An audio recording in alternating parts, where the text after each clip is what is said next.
It's me, Renee. I'm back. And as you can see from the title, this is a NetGalley or slash book gut book review. I'm gonna be doing a few of these because I've been reading a lot of very good books that I want to share with you guys. And this is another one of those. So I found Phantom's Favor over on NetGalley. It was on the Read Now part of NetGalley where you can just click on it and then start reading it. So you don't have to request it, you can just read it.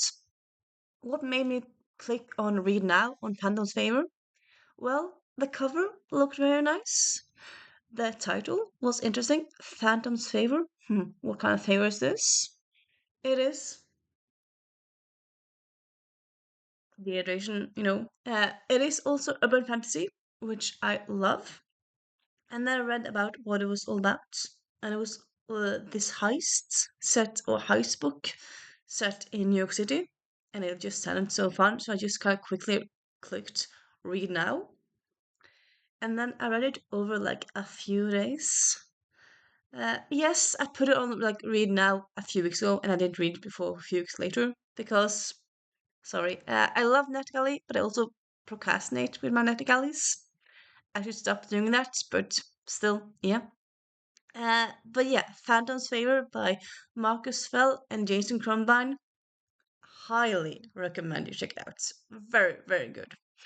So it's a book written in parts. It's part one, part two, part three. So it's kind of divided into parts, which I kind of like.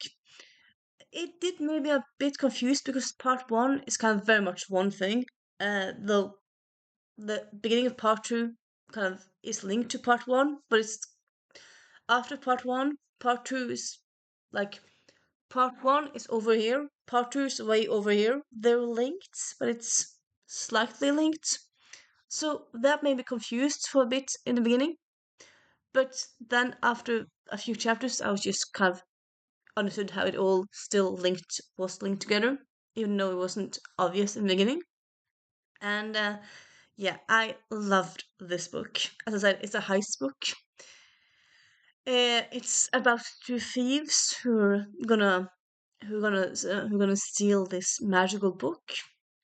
As I said, it's urban fantasy. It's set in a world where you have magic, and I'm not quite sure. Okay, so also a fun aspect to my reading this book turns out it's the second book in a series. I didn't know that before I clicked on read now. So I suppose maybe a lot of things could was probably explained in the first book. I didn't know it was the first book before I started reading it.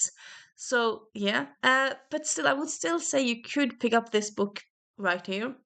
But I'll say also in general, why not just pick up the first book yeah, from the get go, from the first in the series. But yeah, I wasn't completely lost, just a bit lost here and there. But yeah, again, I feel like maybe this one of those series where you have characters that are in several books, but they have different, like the plot is different. I mean, in some books, some series, you have a plot that's overarching several books. I feel like this series probably has different plots. It's not like it feels very wrapped up. Like the ending of the book and the beginning, like it all kind of moved around this one plot. And yeah, I just love this world. Like it's very much New York. It's very much our world where you have phones, you have internet, you have bars, you have all this normal stuff.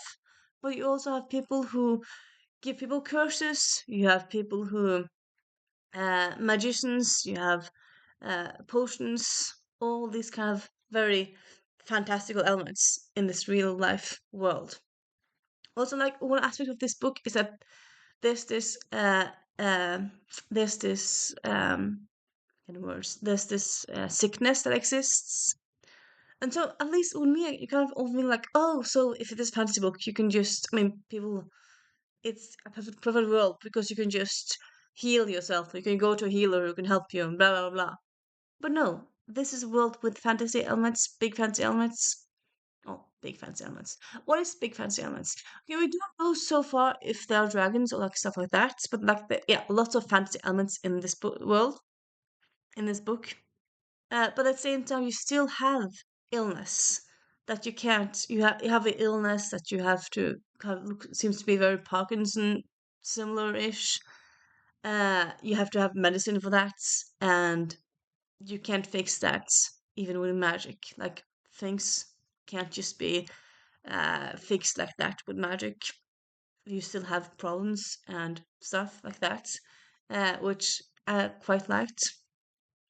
But also, yeah, these characters that kind of do these heists, I just love the two friends who do this heist together, and their banter together is just the best.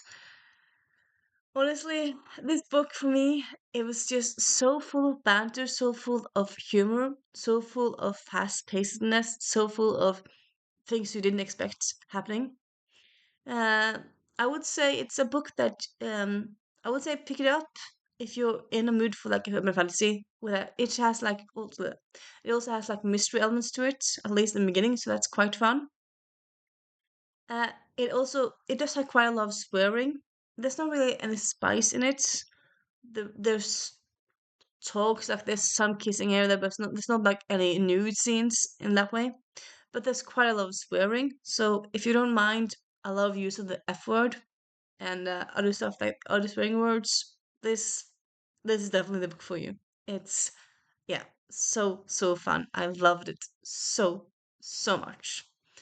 I will definitely be reading more in this series and check out other books by Marcus Fell. Oh yeah, I think I forgot to say, but yeah, this Phantom's Favor it's written by Marcus Fell and Jason Crumbine, so it's uh author duo. I suppose again, I haven't gone into done research. Maybe it's do does that happen? I don't know if it's like a pseudonym that it's one person writing on two names, but also why would that happen? Anyway, it's two names on the cover, so that's fun. And yeah, definitely a book I recommend. If you're in a mood for urban fantasy set in our world, that's very fast paced and very also quickly reread, check out Phantom's Favor by Marcus Fell and Jason Crumbine.